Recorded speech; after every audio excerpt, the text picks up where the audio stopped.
I had a speaking slot in Korea once. There was about twice as many people as in this, and the mic suddenly didn't work anymore. I said, no problem. They said, what?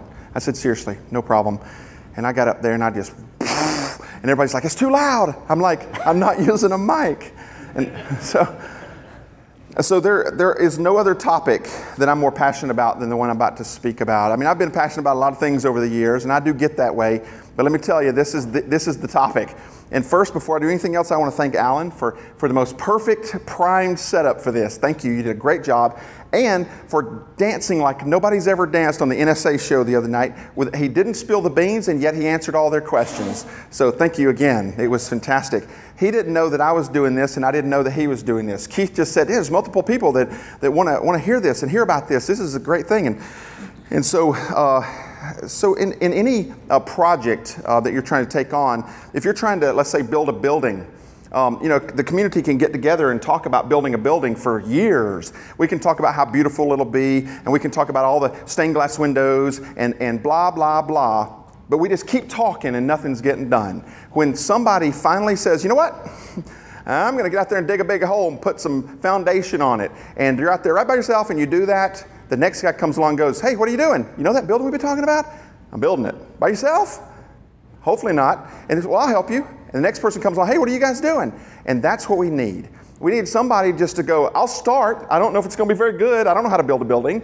I can probably build a little bit of a foundation. But I know a few hundred folks that are really good at building a building. And that's what I want to do. It's what Alan wants to do. It's what Keith wants to do. There's so many of us that have already been talking about this. So the big problem, here's the setup. So a fun fact, most Wi-Fi sucks.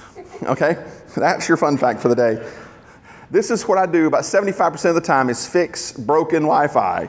And I really wish I didn't have to fix such broken Wi-Fi all the time. So what's the problem? The problem is extreme complexity and sophistication in the Wi-Fi industry.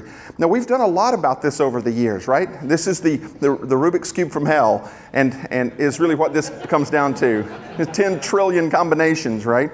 And so there's so many things to learn, so many things to decide on, and we've heard about a variety of those things here at the conference. So we've heard from Andrew and Chuck and so many others about the nitpickiest details of design and capacity, and all of these are so good. And that's on the learning side. There's multiple pieces of this. There's the standard and there's the Wi-Fi Alliance, and I'm going to get into all this, but we're on the learning side right now. But what about the implementations? So we put our eggs and sugar and our flour and our vanilla all into a bowl, and we just stick it in, think a cake's going to come out. And usually it just comes out nasty. So we've got all these industry organizations that are pitching in their portion, including CWMP and the Wireless LAN professionals and so on, but the cake keeps coming out looking not like a cake. We have a bunch of broken Wi-Fi out there. How do we move from broken end product to a really good end product? That's what this is about. There's a lot of things. In fact, could you guys see me if I was down here? I'm afraid of heights. I'm sure that I'm going to end up stepping off that thing, and then the conference would surely be over. So there's a lot of pieces that go into making bad Wi-Fi. If you wanted to create bad Wi-Fi, you just need some of this. You need bad education or poor education. You need poor design. You need poor deployment. We see that constantly, a poor config and no validation. If you can do these, you have a cake that smells like rotten eggs. It's awful. So that's what goes into it. The problem that a piece of this problem anyway is acknowledging the elephant in the room. And what is the elephant in the room? It's self-interest. So we've got manufacturers, they want to sell, and then they want to brag about themselves, and they want to sell some more. And we have distributors, and they want to sell, and then after that they want to sell a lot more because that's what they do with 1,500 vendors apiece. We got VARs, they want to sell, and sometimes they care if it works. It depends on the VAR. And then of course, and I'm not picking on anybody, I'm picking on everybody. And so the systems integrators, man, they want it to work, but they want to sell too. I mean, we want to sell. And so the consultants, they want it to work. They don't want to touch anything for fear of it might, they might be held accountable for that. And so then there's the customers. Man, they just want it to work. They want it to be simple enough. It don't have to be ridiculously simple, but simple enough, right? And they don't want to pay anything for it. That's, reasonable. It's America. Then we have the analysts. They just want their predictions to come true. And And then journalists just want a good story. And so everybody wants what they want. The hell with everybody else, right? I just want what I want. I got to make money for me, for my family. You know, we've heard multiple times this week, a rising tide floats all boats. It does. It just does. And so if we work together as a community, the manufacturers and the VARs and the distributors and the consultants and the analysts and the journalists, everybody work together, we can build a better industry. We think, well, we're already doing that. We've got the IEEE, we got the Wi-Fi Alliance, we got CWMP, we've got Wireless LAN Pros, we got all these great entities. But the product keeps coming out of the oven broken, right? How many, if I said I'm walking in that direction until I find a Wi-Fi network, I'll bet you all the money I have, which is not much, but I'll bet you all the money I have that it's broken. That Wi-Fi network is going to suck from one end to the other. It's just the nature of it, right? So what good are best practices if nobody uses them or nobody understands them, right? I think so too. And you know, we've got a lot of best practices. You know, Cisco's best practice around something might not be exactly the same as Aruba's. They produce different kinds of gear, right? They have different, they differentiate their companies differently. You know, Ruckus and Xeris are going to be different in a variety of ways, but there are common threads, aren't there? You know, minimum data rates to too many access points versus just enough, and the different types of surveys, and how do you do those surveys, and so on. There are common threads across all vendors and all technologies. You know, you wouldn't get, let's say, HP and Aerohive to agree on everything because they have different types of solutions, don't they? But they would agree on a lot of things. And so and the vendors who sell them would agree on those things as well. And that's why we're here, isn't it? It's the very reason we're here. Okay, so what's missing? Quality control is missing. QC or QA, if you call it QA, is usually after the fact or during implementation. Does it meet these standards, best practices? Did we check it? Did we check the application performance after we installed, or we just install it and hope for the best, right? So what do we have? Here's how the industry has progressed. IEEE, they gave us standards. Then we have the Wi-Fi Alliance, gave us interoperability to at least some degree, and they got the vendors to kind of sort of work together, and that's good. The CWMP comes along, and we start educating and certifying people, and that's good. All good so far. But there's a missing piece. The next logical step for this industry is going to be when we can assess and validate and do quality control on actual deployments. Will everybody adopt this? No. Will everybody support this? No. But will a whole bunch of people? Yes, you betcha. Already seen that this week in spades. Really happy about that. So what do we have? We need this program to be an industry organization. It needs to be vendor agnostic. The whole thing needs to be based on best practices and validating those networks to those best practices, those common threads. The community-driven development, we have to work together. There is no government entity. There is no worldwide entity. There is no, some control entity out there. We are it. We've been educated. We are still educating ourselves. The equipment and the standards, they progress and they evolve, and we're the ones on top of it, aren't we? We're the implementers. We work for the vendors who create this stuff. We're the ones who are doing this. So we are the control group. We're the ones who will implement this if anybody is ever to, right? It needs to have a simple, it needs to be thorough enough, but a simple rating system. Some type of, something that people will adopt in the beginning. Maybe it gets more sophisticated over time, but in the beginning, simple is better. Okay, we need a rating system, and we need an annual scoring process. It doesn't have to be annual for everybody, but if anybody wants to use this as a marketing tool, then they should be held to account periodically. If you want to say, well, I got 5 stars on this, great, that's fantastic. Show off your stuff. Tell everybody your network is awesome. But if you're going to do so using this organization that so many people are pitching into voluntarily, then you need to keep it that way. Let's don't just do it one time and forget it, and there needs to be a price for that. So we're not going to tell you the organization's name yet. You'll see why in a moment. So you have to wait for that one. But the whole point here is creating an organization. You could say, well, what about a nonprofit? Nonprofits have a lot of regulation around them. And so this would be, and this is a suggestion more than it is a dictating. We're not dictating anything here. This is all the direction we're moving, and we need feedback, and we want feedback, and we want everybody pitching in.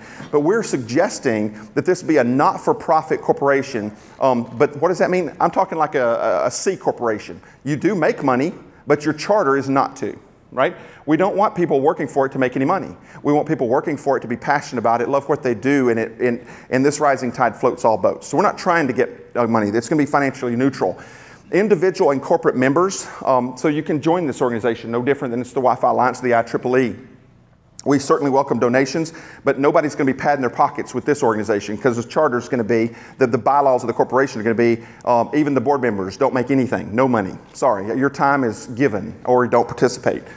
It's a community-wide effort, which, this community is going to build and maintain an assessment guidelines. Call it best practices as a process. We're going to take all the best practices for any given topic, and we're going to make it into an assessment process, okay? We're going to maintain a database of all the assessments. It doesn't matter if they're private or public, there'll be a database, there'll be an assessment number, a certificate, and so on. And then we'll have a review board for quality control and arbitration. Why arbitration? Well, because inherently there's going to be conflict early on in this. There's just no way to avoid this. What we can do is minimize. So Chris here, for example, works for a very large VAR. I'm going to pick on you because I love you like a brother.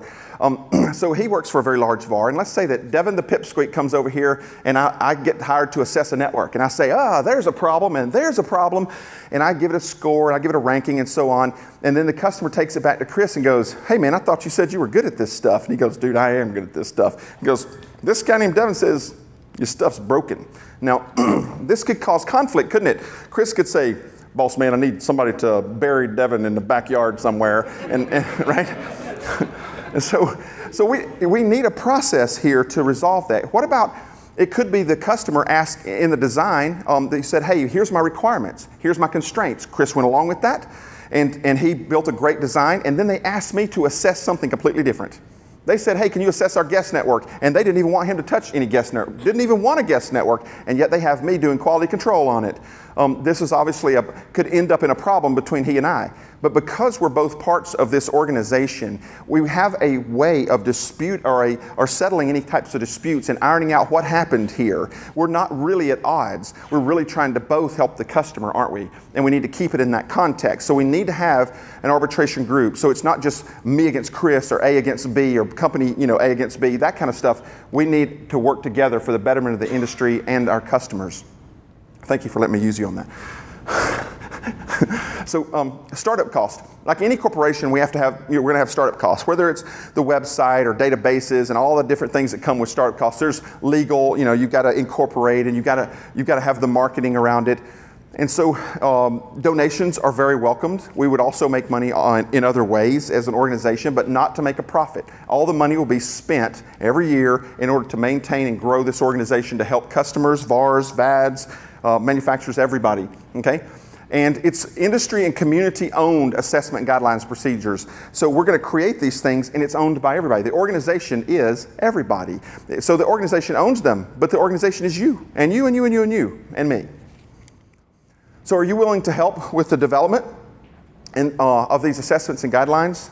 The stones, the big hole to build the building, and the first stones have already been laid. We've already done that, including this presentation to pitch the idea, the Q&A, the how does it work, some naming. All of these things have already been created. So you have a toehold. You have a place where you can contribute. We're about to throw up a website here shortly so that you can go on and say, I think this one right here is kind of dumb. This one right here is great, but you need to expand it, blah, blah, blah.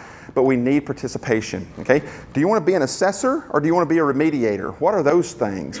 Well, just like their name implies, an assessor is somebody who does the quality control, who audits, who checks to see if you're in compliance, not with your opinion, but with the guidelines and procedures that are created by this organization. Your job is to know a lot, probably more than just the assessment, and then to be able to do the assessment. The remediator is somebody who fixes things.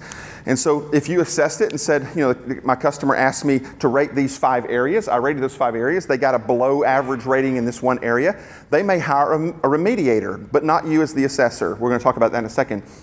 And so they hire a remediator that comes in and they hopefully fix that. They may or may not pay for another assessment, that's on them, but this is all customer driven too. Okay, so who benefits in this deal?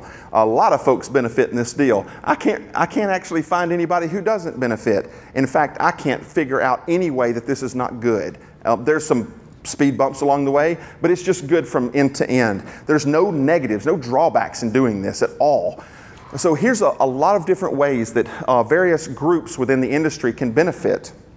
And obviously that's a long list, and I don't expect you to sit here and read it, or I could just sit on the stage and be quiet and just let you read for a while, but I'm not going to do that. So you'll have the recording, you'll have the presentation, so you can go through these and go, I think that's BS, or whatever. So here's the initiative. This is not the industry organization's name. This is the initiative, and this is, we'll call it code name, because we don't have an official name necessarily, but the initiative's code name is the WLAN Scorecard. It's not the Wi-Fi Scorecard, and you can probably guess why, because about as soon as we use the term Wi-Fi, the word mark Wi-Fi is owned by a certain Wi-Fi alliance who has money and lawyers, and we don't want any of that business. So we'll call it the WLAN Scorecard. So now, what is the scorecard? I'm not going to tell you the organization's name yet, still. Wait for it, wait for it. So this scorecard is about doing market-specific assessment and against profiles. So what is a profile? Well, just like in wireless LAN gear, we have the profile of, let's talk about healthcare. We've got the profile of the IT staff and the doctor and the nurse, and we might have contractors, or like teller workers. We have guest profile. We have a lot of profiles, right? And each one of these could be implemented differently, couldn't they? And so you might say, well, the IT staff is going to use 802.1x with PEEP, and we're going to have a BYOD piece of software we're going to use, whatever it is. And yet guests, you're like, nah, we're not going to use that. We're going to use captive web portal, HTTPS, different profiles. And not all profiles apply to all organizations or to all vertical markets, do they?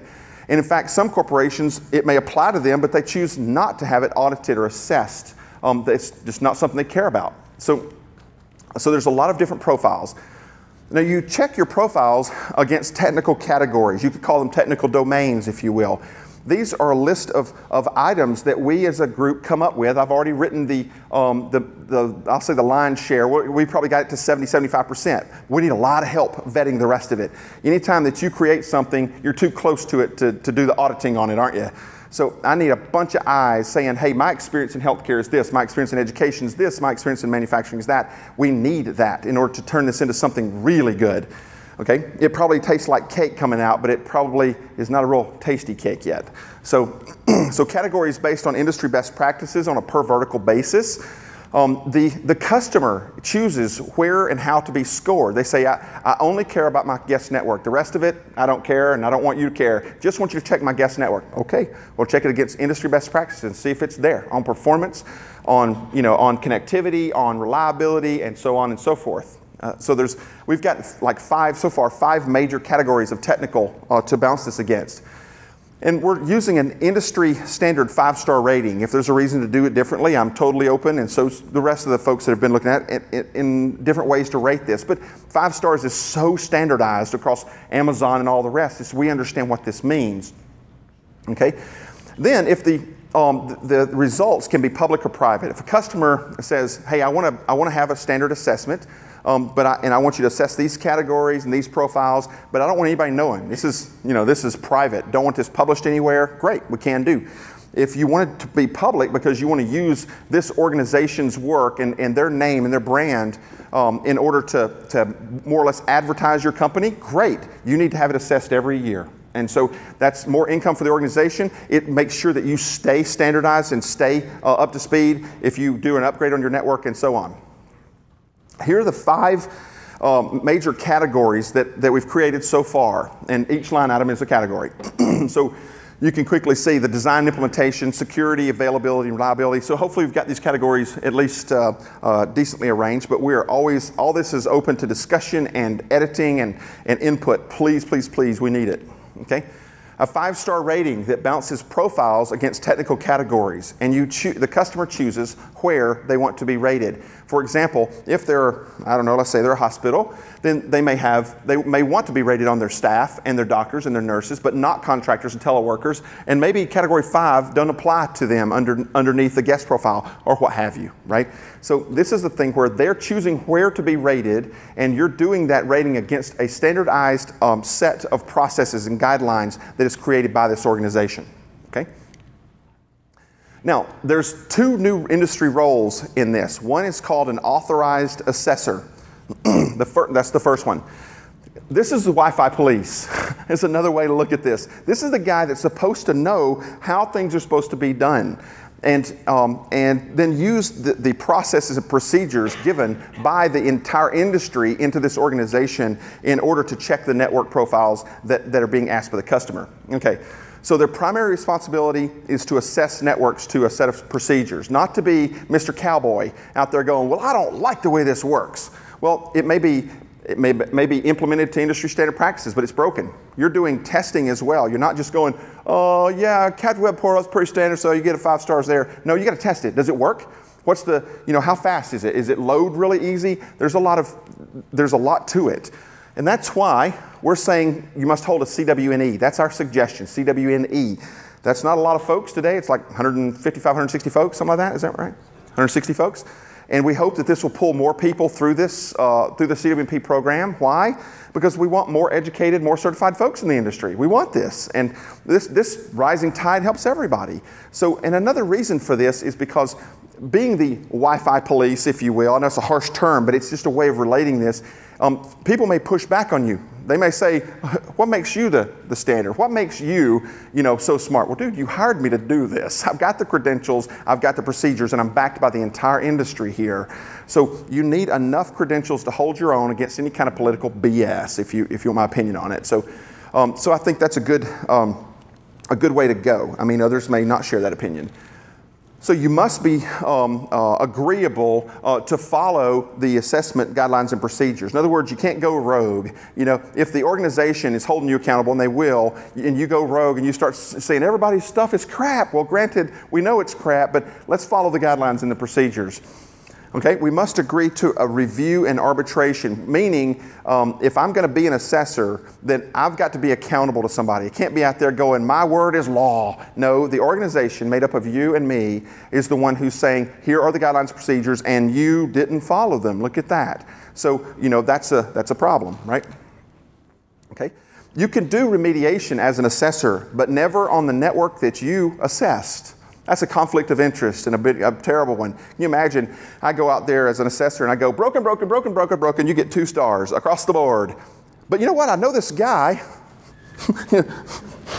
that can fix your network. That's a conflict, that's a conflict of interest. So this may cause companies to pair up in a lot of cases. There may be a very large VAR that likes to do the remediation, the design, implementation, remediation, and they hire a self-contractor to do nothing but assessments. This happens all the time already. And so I know a lot of companies that pair up in this way. Okay? We charge for assessment and recommendation. So the scorecard is a scorecard plus call it a consulting report. It says you didn't, you got 2 stars in this area. Here's why. Here's what the recommendation, the recommended practices are, and here's what you have, and here's why I'm giving it that score. Now there's room for argument and banter back and forth, but ultimately that's why the assessor has to use the guidelines and procedures very tightly so that there's not a lot of that. And you charge for that. So you're explaining what you're doing and why you're giving the score. And there's a small fee paid to this industry organization, likely a percentage, a very small percentage of every assessment, because there's different areas. If you did one in India, you couldn't say, well, it's going to be $400 for an assessment. Yeah, we only charge the customer $100, so you can't charge us $400, right? So it's going to be some small percentage of every assessment going to this organization to help run the organization, okay? All the results are registered and flagged either public or private. That's important. And there's one more role. This role is that of the recommended remediator. So the authorized assessor, you have to be authorized as an assessor. You're the Wi-Fi police, if you will. But as a recommended remediator, you don't have to be this, but this is a suggestion from the organization of who to hire in any given area to do these remediations. They can choose otherwise. They can say, we've got our own VAR, thank you very much, we don't need a recommended remediator. But some people are going to go, hey, do you know a guy who really knows his stuff in this area? You know a gal who's really good at this? See, and those folks, once they achieve this, this authorization, if you will, they'll be on the website. So if you want to say, well, who in New Zealand can do this? There's 2 choices. It's not a very big country, 4 million people. I can pick on you, man. I love you, dude. I'm going to pick on Chris the whole time. So primary responsibility is to understand the assessment and to understand what the customer wants, right? What did they ask for? They had goals in implementing this thing. And then to move that forward with some positive change, right? You're trying to reach the customer's goals. So it's recommended, and this is again, our recommendations in the beginning of this, that the recommended remediators have at least one permanent or contracted employee that has CW&E. That may mean that CW&E is reviewing 10 companies worth of stuff. If he's contracted to a bunch, that's fine. The goal is not to require a CW&E here as a permanent employee, but just to make sure that there's a certain level of expertise being brought to bear. Even if it's just a short review of what the remediator is suggesting, that's probably a very good idea. And then the vetted and approved remediators will have their company and individual name listed on the website. Now, some little nitpickies. It's inevitable there's going to be some conflict, because anytime you have police, you always have conflict, right? So if you're out there assessing these networks and saying, here's what I'm working to, the standards and best practice I'm working to, and here's what I think you have, and I tested it, I got these results. There's always a little bit of dynamic movement there. Nothing's perfect. And so there has to be some judgment calls. So even though these guys are going to step on toes sometimes, that's not the goal. The goal is to make networks better and to benefit the customer. So we're measuring against the industry-endorsed assessment guidelines and procedures. The goal is to work and learn together. This organization shouldn't be at war. This should bring us more tightly together. And I'm sure that the standard competition that we're all used to, that you're going to have a kind of a gut feel, like, uh-oh, I'm at war with the next guy. No, you're not. This is for the benefit of everybody involved, as you saw before. Okay? So we're going to have a very civil process for conflict resolution because, like Keith said, it's all about the people. A rising tide lifts all boats. We got to keep this thing simple to get it started, and we can all learn from each other. So here's this very, very simple process. We assess, we offer recommendations, we remediate, and we do it again. And so this is up to the customer to drive this, okay, to go through this process. Now, who makes money on this deal? That's the first thing in most of you guys' minds, I'm sure. How do we make money? How do we make more money? Right. So those who are providing the assessments or the remediations, they charge for their services. And it's a competitive market, right? So there's no flat fee for an assessment, because what if the assessment takes 4 days or 4 months? It depends, right? It could take 2 hours. So you decide as an assessor what to charge your customer. They may say, go push sand because you're too expensive, and they may hire another guy. Fine, that's, it's a competitive market. We have to allow for that. So those who provide remediation and sell equipment, hardware, software, and licensing and so on, and vendors are going to sell more, because if you think about the fact that sometimes vendors have equipment returned because it didn't do what they told the customer, or maybe they told them the right thing, the customer didn't hear them correctly, there was a bad expectation set, blah, blah, blah. And so it's going to result in happier customers. That means repeat customers and so on. When I was at AeroHive, 50% exactly of all of our customers for the full 4 years I was there were repeat customers, 50%. That's, or the purchases, 50% of their purchases were from repeat purchases, which is, it just tells, that's not abnormal. That's just, if you're running your company well, that's what you should look like. And so we want that to happen for everybody, all the vendors. And so the goal here is to make Wi-Fi suck less. Nope. Making Wi-Fi suck less, one network at a time together. That's our goal here, okay? So here's why we held off on the name. We want to vote. We want to see, Keith and I beat this to death. Back and forth, back and forth, back and forth. Or, well, can't use this. Well, that's too long. Well, that has a, if you made that acronym, it would spell, you're like, oh, no. And so we have beat this up. The other night on the NSA show recording, Blake came very close to naming one of these. What is it, Wireless LAN Accreditation Board? Is that what you guys said?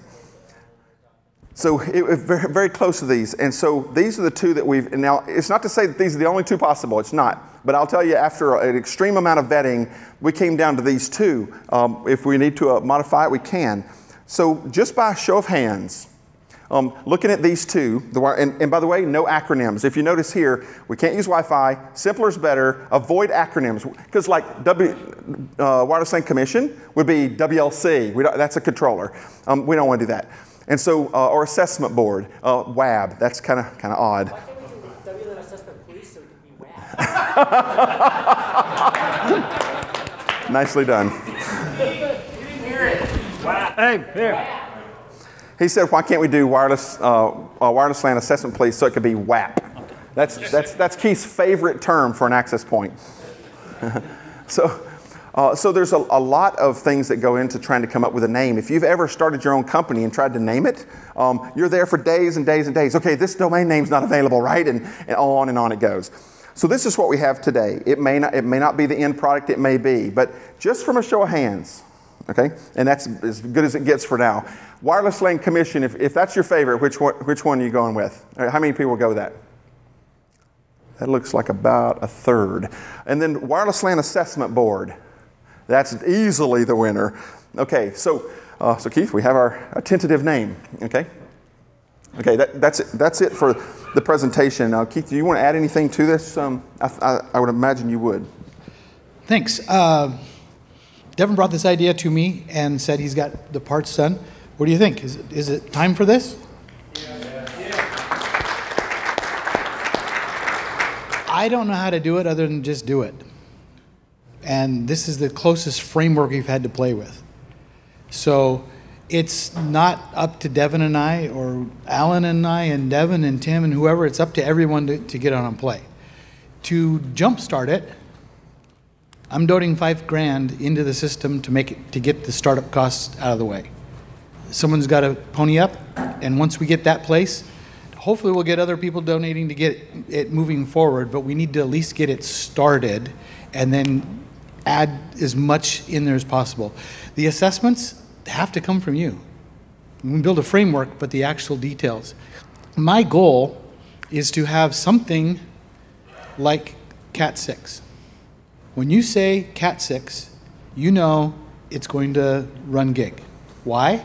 Because someone went and didn't just put Cat 6. Cat 6 actually means near side crosstalk at this exact number, far side crosstalk, pinouts, twist ratios. The actual head has to be so down to millimeters size. There's a whole lot of detail behind it. But consumer-wise, we just call it Cat 6. But you know as the implementer, when you say, I spec'd Cat 6, they installed Cat 6, you validated that it met Cat 6, amazing. Gig goes over that cable. We have nothing like that in the Wi-Fi world. What I'd like to get to a point is where you can say, we have voice-grade Wi-Fi, just some short term. Now that actually means we have a primary RSSI of X, we have a secondary RSSI, we have X amount of overlap, we have this minimum amount of co-channel interference, we have jitter and latency, and there's specs hidden in there, because we know you have to meet those specs. No different than Cat 6 specs, we need to have specs for Wi-Fi. No one else is doing it. The TIA, EIA spec'd Cat 6. They're an association, not-for-profit group, industry representation. We have the same thing in other industries. We, as I mentioned last night on the whiskey one, after talking to ITDRC, one of their sponsoring groups is the Women in AV. I thought that was a pretty niche little group until they told me they have over 5,000 members. I think we're not quite that niche, and yet we don't have any kind of industry support. So I think what Devin's come up with as a framework is a good place to go. I'm willing to put my money into it, and I hope the rest of you can join us in trying to get some level that helps us. It's a good idea or a bad idea? Great idea. Next steps, we'll obviously be sending email out how to hit the website, what to do, but please help. Yes. Even just the naming thing help to make the decisions. There is going to be lots and lots of decisions here. They need to be vetted out. Even the 5 technical levels might change. But if who else is going to do it if we don't? As a collective. So, questions? Pink box? Just to let you know, we've already got a large Q&A. Is it good? We'll see. You'll probably tear it apart. Good. We've also got very detailed descriptions of each of the technical categories, broken up into subsections, just like you would see with CWP's exam objectives, the same kind of thing. But we need, that's just the framework, and we need to help vet the framework. I think this category is wrong, or this should be consolidated here. That's the kind of thing we need. And there's going to be a lot of that in a way that on the website you can feedback and say, here's what I've done with it. See what you think about this one now, Rev 2. all of that is appreciated and needed, and this group is the right one to start this off. You have questions, comments, feedback? Yuzi. Wait.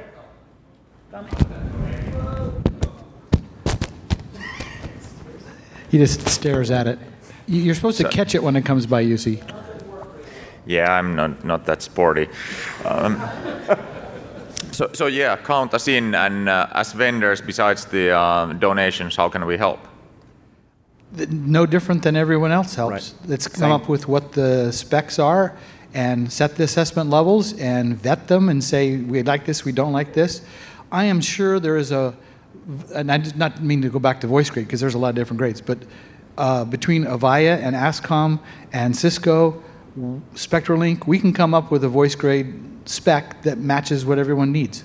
I mean, it can be a superset rather than, oh, this is a Cisco voice versus a Avaya voice. Right now, when we design them, they're really, really close now. Exactly, and that will be then the default profile of requirements that our tool would show when opened up. Obviously, you could take all the assessment levels and put them straight into your tool because it's just giving you what the requirement lists are. Exactly, and for the name, I like the sound of my own voice. So for the name, I like the assessor and remediator. So if we can, if we can have some of that in the name of the whole thing as well, that would be cool. And all kinds of marketing ideas come to mind, where instead of a shotgun, you would have an antenna or something like that, and Arnold-style glasses and shit. So, and I think we have the person to do the voiceover for that. Other comments? Pretty quiet. Oh, Chuck's got one over here. Uh-oh. Oh no! You knock off the camera. No, God. Get it. On the bounce. Does it work? Oh, well, it survived. Nice. Yeah, so I think there's at least one missing piece, but this all depends on what I would call a customer, choosing to employ assessors and remediators. Yep. And I'll repeat a question I asked in a related hallway discussion last night. Why is it continue to be acceptable for customers to do their WLAN plans, or why do they choose to accept WLAN plans done in PowerPoint as dots on a map? We do not do a sufficient amount of engineering as a profession, and customers basically aren't smart enough in most cases to know what to expect, right? So like even before the assessment, that's like post-deployment, right? The design should be assessed, right, before it's ever built. And the customers need to have some idea about, are they properly staffed, right? So I like the education and the knowledge piece, right? Mm-hmm. But it's almost like, is your organization set up to be successful with Wi-Fi, right? Do you have the right knowledge levels on board and so on? What are your procurement processes like around Wi-Fi? So I think if customers aren't set up for success, this thing is not going to get the level of usage that we might all want it to have. So I don't know how to solve that. We definitely want customer input in the assessment process. Yeah. And to address that pre-post thing, and I saw Alan was agreeing with you on it, the assessment specs are what you design to. So whether it's you apply them to assess to this level after, it's what we're after is to come up with a term that the customers can say, I want blank, and having a short term like Cat 6, but they know what it means, and then you can design to that goal. So it's not only for assessing, it's the technique is also for designing. How do I spec what I want up front? It's my hope also that the couple of things that drive bad deployments will drive good deployments. And what are those? One is competition. you're trying to be, these organizations are trying to be competitive with each other, so they're trying to cut costs. Just throw me in some Wi-Fi and I'm good. They don't want to slow down and think about design. They just throw it up, boom, we're moving along. Even though it's broken, we at least we have Wi-Fi. So competitiveness will also, I believe, drive good Wi-Fi. In other words, if their Wi-Fi is certified, or if it's assessed, or if it's publicly known that they have really great Wi-Fi, maybe it's a hotel, then I got to keep up with the Joneses. Right? Normally I'm keeping up with the Joneses by being more cost effective and spending less on Wi-Fi and those kind of things. What if it's the opposite of that? Is they got theirs assessed and they're bragging about it. What is this assessment? So that's item number one, is competition. And the second is the fact that a lot of customers run in packs. If you go and win one hospital, one school, one manufacturing company, you win 5. How do you win 5? Because that guy that made the decision is talking to his buddies. That's why in some vertical markets, one vendor owns everything. And so why? Because, nobody ever got fired for, right? You fill in the blank. Over the years, there's been multiple vendors that could fill in that blank. It's this guy tells this guy, well, that was successful, or, hey, I got away with doing this. They talk. They always talk. And so if we get one to get their network certified, or if you want to look just assessed, or what have you, however we end up naming this thing, we'll call it assessed for now, then, and they make that public, that makes their organization look good. And next thing you know, the next guy wants to do it. There's even what I call the radar detector, radar gun syndrome. And that is selling to both sides. You're selling to the CFO who ends up making the $10 million decision. You're selling to him because he might think his IT director's a moron. He may be a moron. He may not be a moron, but he thinks he is. And so the CFO is paying for the assessment. And he wants to know, is this guy doing a good job with my IT? The opposite could be true. The IT guy or gal could say, I want to prove to my boss that I'm awesome. So I pay out of my budget to get this thing assessed, comes back and the boss is like, oh, your Wi-Fi's crap. No, it's not. My Wi-Fi is awesome. And I've had it accredited and assessed by the industry organization that does this. It's supported by all the vendors and all the professionals out there. So there's a lot of this, these things that drive really bad Wi-Fi that can also drive really good Wi-Fi. And if we get enough momentum, moving fast enough in the beginning, enough buy-in and support, there won't be any way to stop it. It's the getting started that's always this vertical climb. But once you get past the vertical climb, it will move. And everybody will be talking about it. You'll be talking about it. Why don't you get this thing assessed? What are you talking about assessed? And then that person tells somebody, and so on and so forth. That's evangelism. And we all need to do this.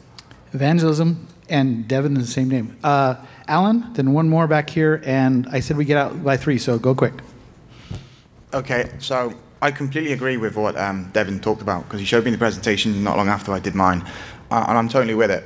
But I still have a kind of nagging thought in the back of my mind based on what Chuck just mentioned, which is the preventative means in the first place for someone to police something. It's like educate them not to do the crime so they don't do the time, right? So there's the redundant need of the actual police. I still sometimes think, should we kind of look at it the other way, but it would cancel this one out in terms of if we turn around and say, well, let's just have an accreditation body as a member that says you're educated to a certain level, yeah, to be able to do the design right in the first place so that we kind of make this almost redundant. I don't want to say that. I just want to kind of think, well, we want to give peace of mind that the engineer who's doing the job is the right person doing the job, because that's the biggest problem right now. They're not doing the job. So maybe I'm just elaborating my thoughts on this, maybe just to provoke some more discussions, but I think maybe we need to make a decision where we want to go with this, whether we just want to make, we want to play golf, right? But to join a golf club, you've got to be a member, you've got to have a handicap, and if it's an exclusive club, they're going to want to know how good you really are. And if you're not very good, you're slow playing, you're cutting up divots, and you're not as good as you say you are, then you're going to go out the door, which is what that's going to do. So it's like, well, what's the approach we should really take with going with a club or going with the police? I don't know. I'm just putting out there. That's why we're here talking. I think the proof is in the pudding. The outcome of a lot of smart people making standards, interoperability testing, and getting certified as individuals is that we have a whole bunch of really bad networks out there. How is that possible, right? We've got all the pieces. They're just not coming out in the final product. So what we're looking for, at least it's what I'm suggesting here, is a way to do quality control of the final product. We're making a cake, but yet it's not coming out looking like a cake. And so let's make sure it's a cake. If not, we can feed back into the processes and say we need this different standard, we need this different certification, and now we need these best practices. Well, to tie into that in your whole cake analogy, I think maybe what Alan's talking about is we need to make sure we have the recipe, not just taste the cake afterwards. Absolutely. So let's get it. Okay, last comment, and then we got to get out. Okay, I don't want to burst your bubble, and I do apologize. I'll apologize up front, not that I should at all, but being from a customer base and the big politics that we deal with, 99%, and I've heard this over and over and over and over the last few days, and I'm sick of hearing it, bad Wi-Fi. 99% of you guys are installing this bad Wi-Fi for customers. I'm a customer, I'm an engineer, I deal with you guys, and once you're out, I change everything. I just want you to know that. So when I hear this, it sounds like you're insulting me, but really you're insulting yourself. So I think you guys, I think this is great, but I think you got to think about it a little bit better, because me being a customer, it sounds like, just arrogant. You're saying I'm stupid, meanwhile I'm hiring you, but as soon as you're out the door, I'm changing everything. So you gotta really think a little bit more about it. That's all I'm gonna say. Yeah, that's good feedback. Great feedback, and we need more And from don't the customer forget, side. clients, I don't care how good we all install networks. It's the clients and behavior, and we've all been saying, when you survey, you gotta survey more than once. Well, if you're going in once and you're taking your assessments at the best time, well then who looks like the real idiot? The network or the assessment? Yeah. Thank you very much. Thank you. I will see you all next year. Awesome. We're out.